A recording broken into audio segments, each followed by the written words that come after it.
And we're back. Yes, and we're finally back to coding after lots of digressions on jobs and philosophy and things like that. So let's pray.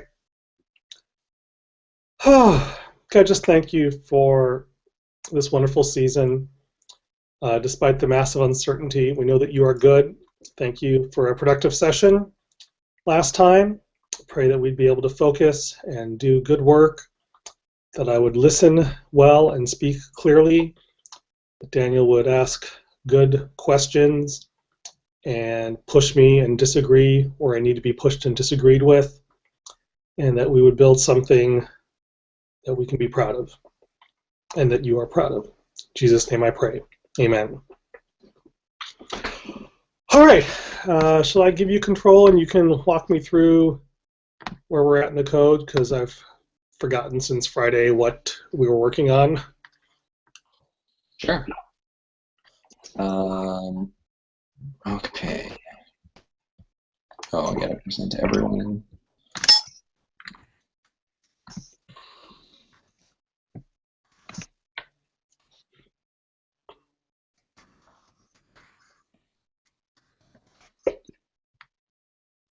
I got a Fluid's window up too in case I need it. Okay. I'm not sure that Fluids is up to date. If you want me to do that, I can get into Sublime and stuff. But so the last place that we were at, we were looking at the Lexer. Mm-hmm. So most of the Lexer spec is passing. There were some pieces that I extracted out into the elements spec. Okay. So, right, the tests about whether it appends, what it returns, when it returns. Okay. So, right, when it has an acceptable element, it returns nothing, but it appends. When it has an accepted element, it returns a token.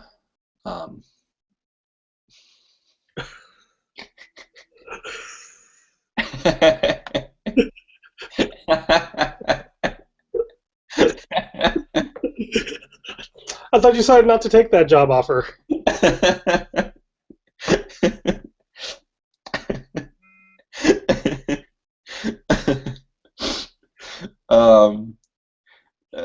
Moving on. Moving on. I do say do not disturb during my videotaping sessions for that reason. What? I do say do not disturb. Ah, that's a very clever trick. Do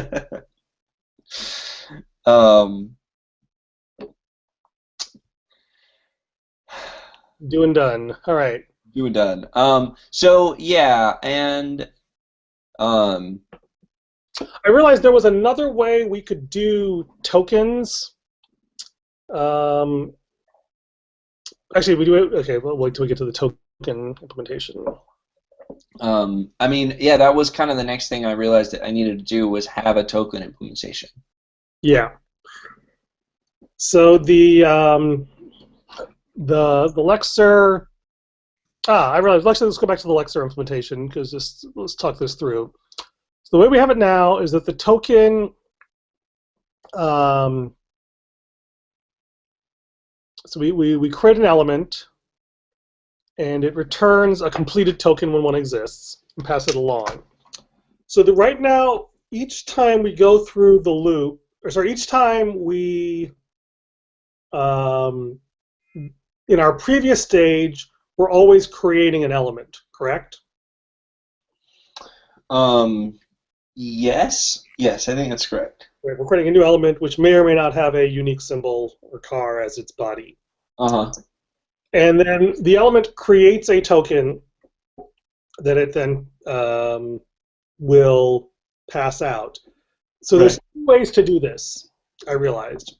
One is that the element has a token as its value or whatever, and the token aggregates all the different pieces of all the different characters that are sent to it until it comes up with until the token is complete, and then it passes it along. The other way to do it is for the element Oh, there's actually two other ways to do it. There's for the element to, in its body, aggregate all the characters or elements, sub-elements sent to it and pass it along. The third option is for the element to aggregate those characters as its body and then turn itself into a token and return it itself. I don't think that last solution is appropriate because we're trying to not have things mutate themselves, right? Well, it's an interesting question. Um, we don't want things to. I mean, we want to be very careful about who's mutating what. But in this case, the element has a single transient existence, right? It only exists in the context of this loop through the lexer, Mm-hmm. and then it disappears. And it's not the lexer that's mutating it, in a sense, right? It's the world that's mutating itself. So the idea would be that the element implementation on. So do we have element to do implemented anywhere yet, or is that?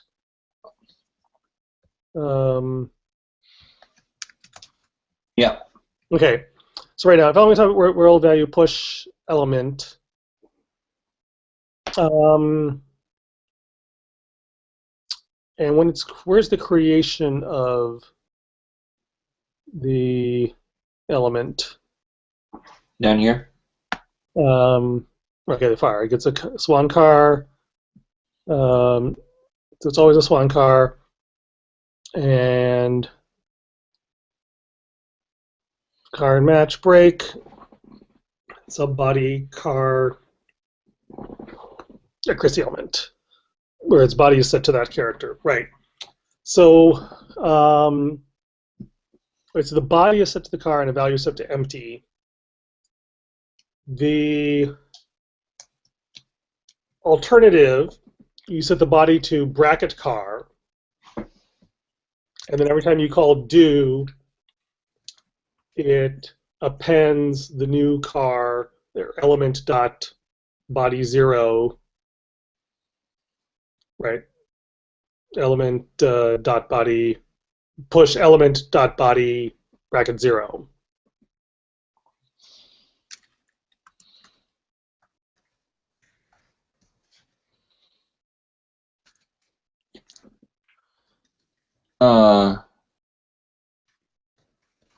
We could do concat.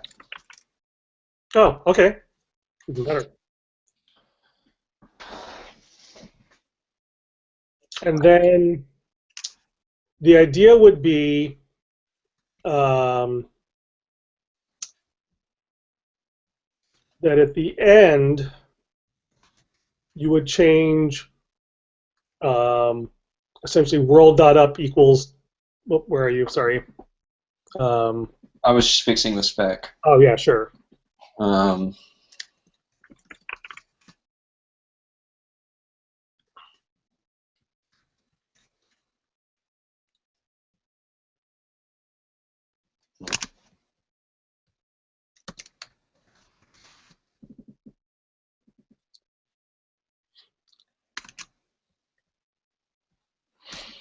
Oh, does concat not actually?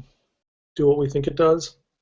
I mean, I know concat joins two arrays, but it might not actually change the first one. Oh, yeah, that sounds about right. Yes.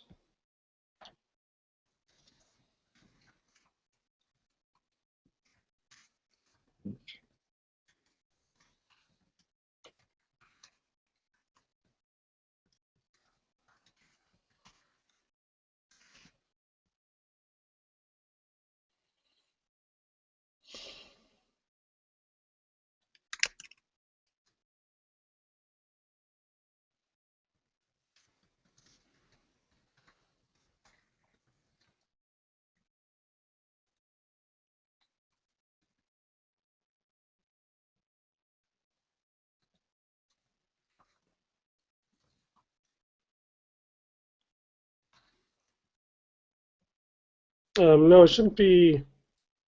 Should be so. Body one should be a SWAN car equal m dot body, right? Yes. Or m dot body 0. There we go. Yeah. Okay. Do you want to save that or stash it or anything, or? Yeah.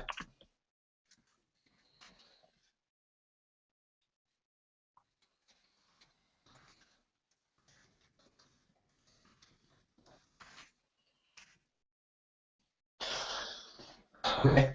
All right. Cool. So that in that scenario, then in the else clause, it would be something like world.up equals token type. Hmm. Interesting. World dot up equals token. It would be like, we're not changing, we're not instantiating a token, we're swizzling the pointer Right. to something called token type. Okay. Or actually, it actually should be world dot token underscore type, right? Is that when we define the element, we define token type to be the behavior that we want. Ooh, is that right?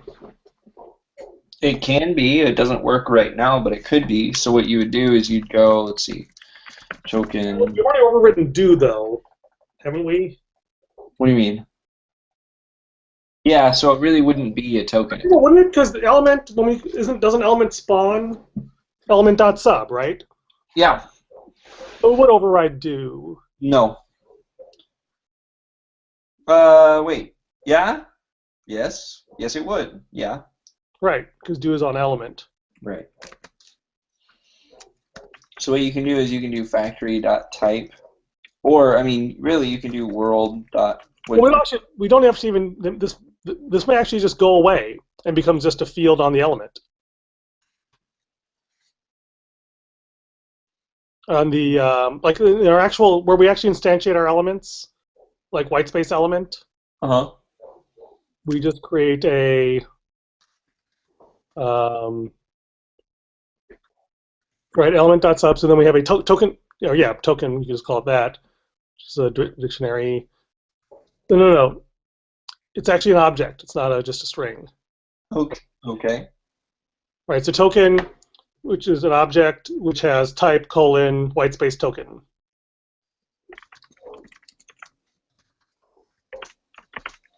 Okay. So then that world object equals just world.token at that point.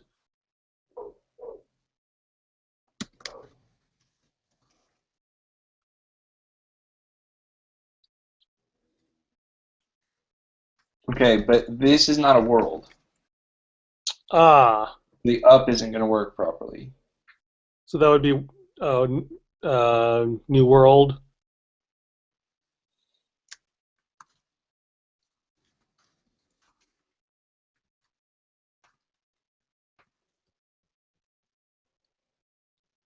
Guess so. I mean, let's see.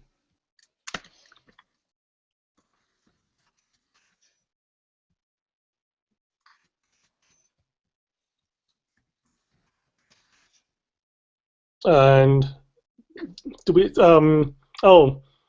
your some type equal token we want type to be whitespace token in this case, but Yeah, but it's not working at all right now.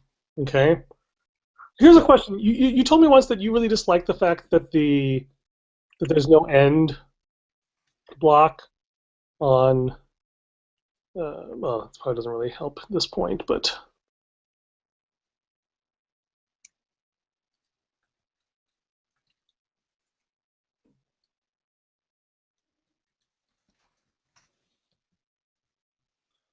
Sorry. Yes, I did say I missed my end block. couldn't we just be explicit about our braces, or that doesn't really help you much? What braces? If we add open and close braces explicitly on our nested dictionaries, would that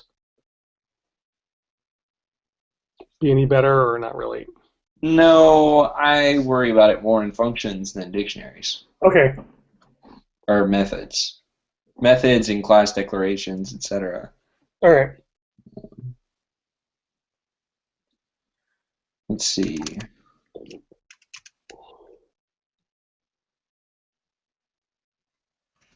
It's let's see.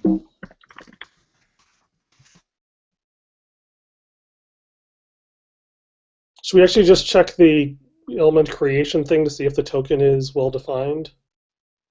Yeah, I'm just checking in here and trying to take a look at what the token is. Expected God equal token?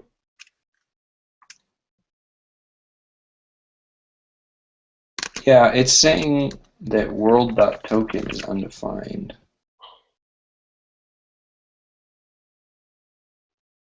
Are we creating an element from... Oh wait, we're creating it from a character, we're not creating it... No, we're looking up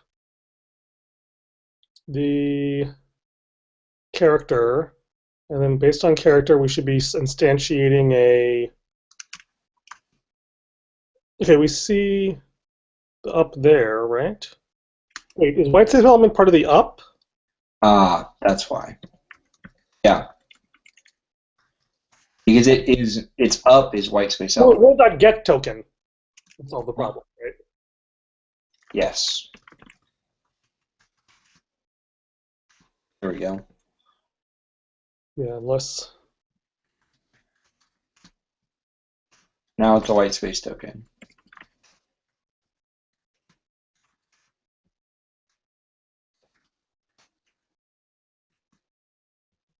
Okay.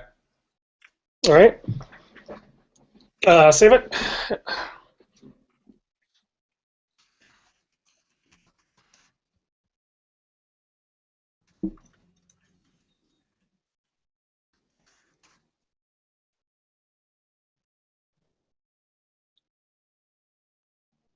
There's another space where that's checked. Ah, okay.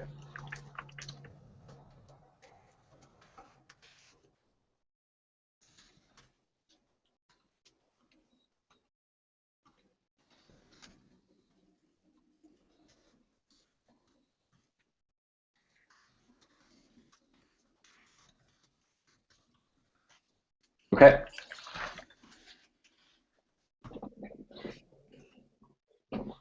Now let's look at the element definition there. So the thing that's interesting about this, I mean, you could also do it out of band, right? You could define token elsewhere and just bind locally here. But the idea being then this syntax element actually as its children it has, a token that it defines, and then the token has um, the evaluation rule. So the idea is that this single file becomes the entire definition of the element. Okay. And that, to me, feels like single responsibility. Cool. Now, the only place that becomes awkward, a tiny bit awkward, is if you have to have if you want the token to inherit from something else.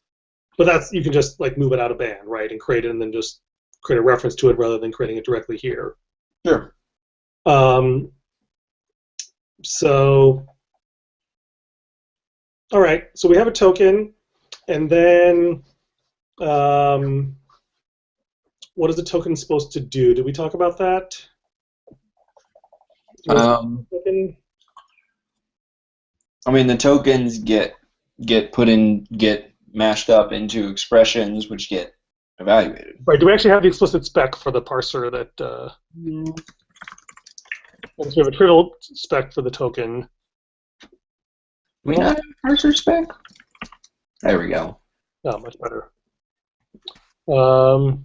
Returns a world, accepts tokens for expressions. Right. And so the parser needs to create an explicit expression object, but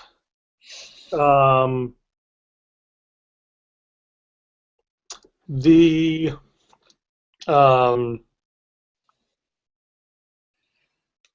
the way that will work then is some tokens have a, so there should be a property on the token that, let's think about how do we distinguish our token types, right? So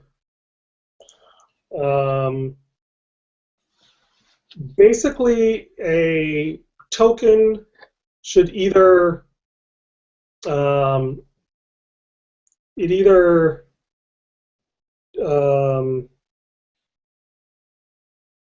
it's either a, well, so there's three kinds of tokens. There's ordinary tokens, which are, I guess there's identifiers. There's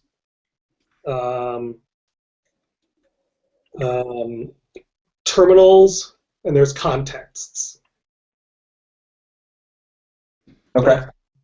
And what I don't know is whether those are like just opaque strings that distinguish the type, or whether there is explicit behavior associated with that, right? So for a white space one, it's an ordinary token. We'll just go with the trivial case. It'll just, our expression should just, grab all the tokens, create an expression, and then the token,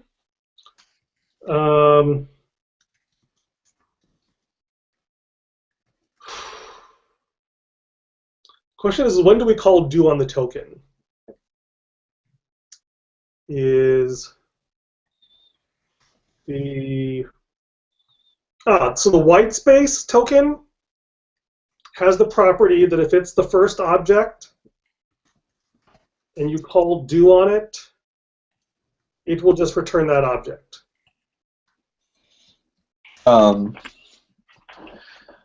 Okay. Just kind of thinking it through, right? Is that it's really nil, right? It acts like nil. And if you put anything to nil, you get anything. Yeah. And vice versa.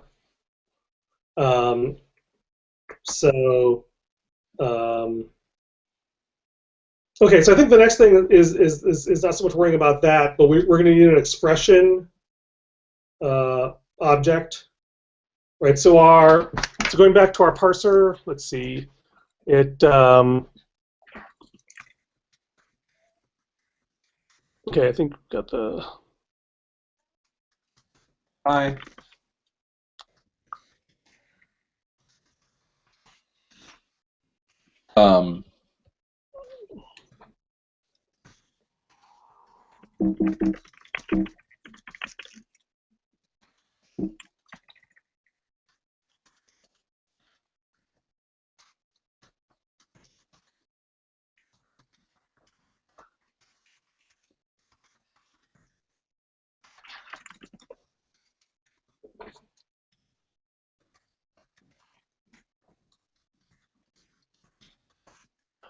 Okay.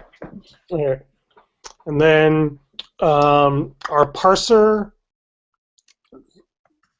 quick look at our parser implementation.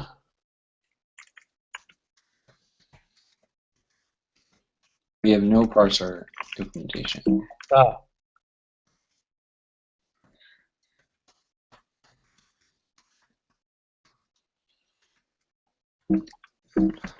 There's got to be a cleaner way.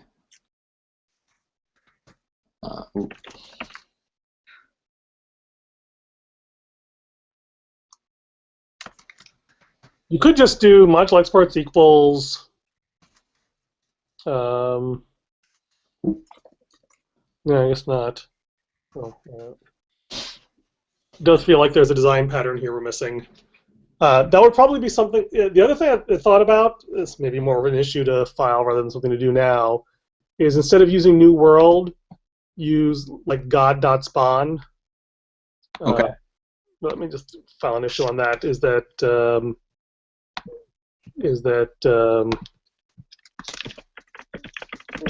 dot spawn instead of new world export God as the global, since it is our global object domain, and call God.spawn, and perhaps make it generalize our factory line pattern. Because if all these depends on, I guess, how much we see, how much information is in those things. But the going up to our type parser, when we create the parser, I guess the body of the parser, the underscore body, should be probably expression, blank expression, right? One more time. So when we create a parser, does the parser exist or do we create it each time? We create it once, and then the first time, so the parser, the body of the parser, it gets called do token, right? Yeah. And so do token is going to look like, can you bring the Lexer up on the other pane from Parser?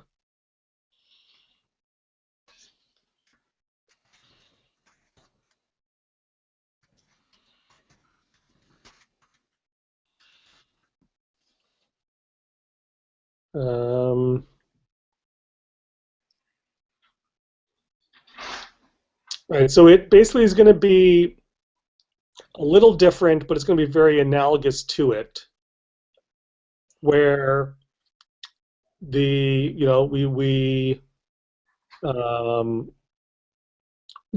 first of all, the parser should always have an expression as its body or value, and then we always call with whatever, when we call do, I guess at this point, just to pass the specs for white space, we just accumulate the tokens in the expression, and then when we're done, we pass it out. Mm-hmm. And then have to create a new one. So you can do it either way. Either we always create the expression at the beginning and recreate at the end, or probably more idiomatically, is that we have world.value equals new expression less world value, right?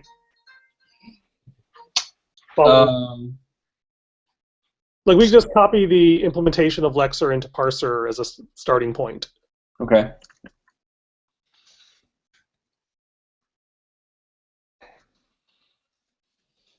We don't actually type Lexer, interestingly enough, but this is the whole intrinsic versus extrinsic naming discussion we just had about file names. Huh? The fact that we have to have type parser internally as well as the explicit extrinsic parser is just a kind of a weird. Right. Many layers. Yeah. That bothers me. Okay. Yes.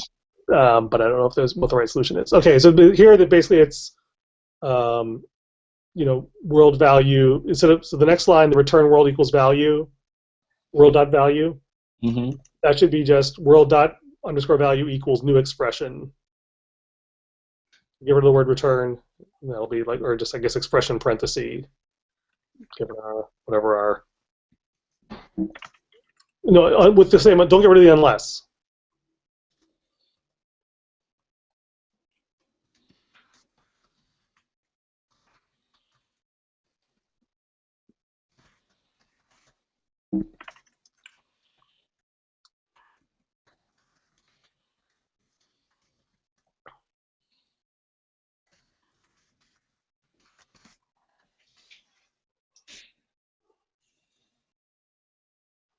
And then the trivial implementation is just world underscore value equals do element. Do token, I guess, is the. So we do token instead of do element, right? Mm-hmm. Just change the word element to token everywhere.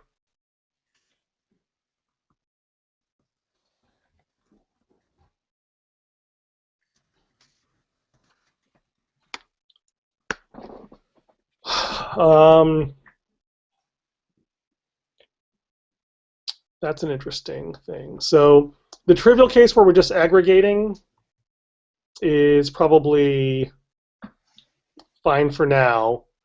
And then looking at the parser spec, what do we have for the...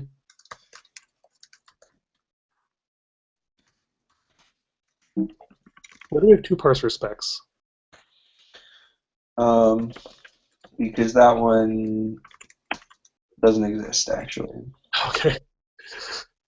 We have two of them, but one of them does not exist, therefore. No. We actually only have one of them. That was a Vim cache mistake. Okay, cool. So yeah, I think we have the right specs here. So right, so you get the idea is that you create it, and then when you hit a terminal token, it explicitly passes it, and then sets it to null, and then the next time through the loop, it creates a new one. Right? Okay. I mean, so looking at these specs, do you have a pretty good sense of how you would implement these things, and what you need to check on?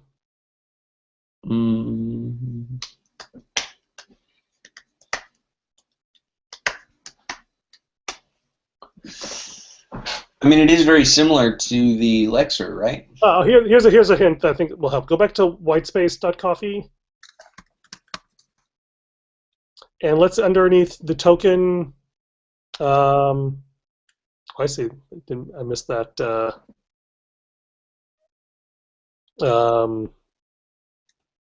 Typing there. That's fine. So token takes. Actually, yeah. I would just have it just take it. Just make it a dict, and then just we don't have to worry about the naming, right? Mm.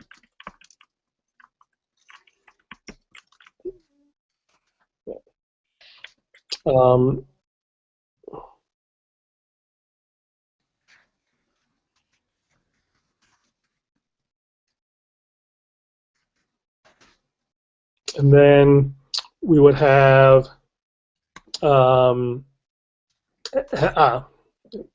they have is terminal false and is context false. That's the simplest way, right? So then, depending on when you check that flag, it would, you say if it's terminal, go ahead and end this expression. If it's a context, then you would create a new expression inside of it. You would basically have expressions sub a new, and we want to call that spawn instead of sub, but it's not important now. So that's the idea, is then that should be all you need for your evaluation rules. Okay.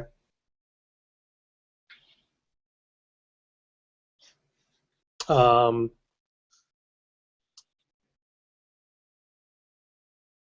right. Think that's enough to keep you busy? I think so, yeah. Okay. I'll be bouncing around for kid duty, but I shouldn't be continuously busy, so if you want to text me for anything, let me know. Okay. Sounds good. All right. Thanks, Daniel. Have a great afternoon. If anything exciting happens, let me know. Well, and, tomorrow morning, I have actually, I'm not sure. I may have an appointment in the morning. I should find out tonight whether it would be from like 10 to 11 if that's the case. So tentatively plan on not seeing me in the morning. Okay. Cool. We'll pick it up in the afternoon if nothing else happens. All right? Sounds good. Thanks, Ernie. God bless you. Have a good one. Bye.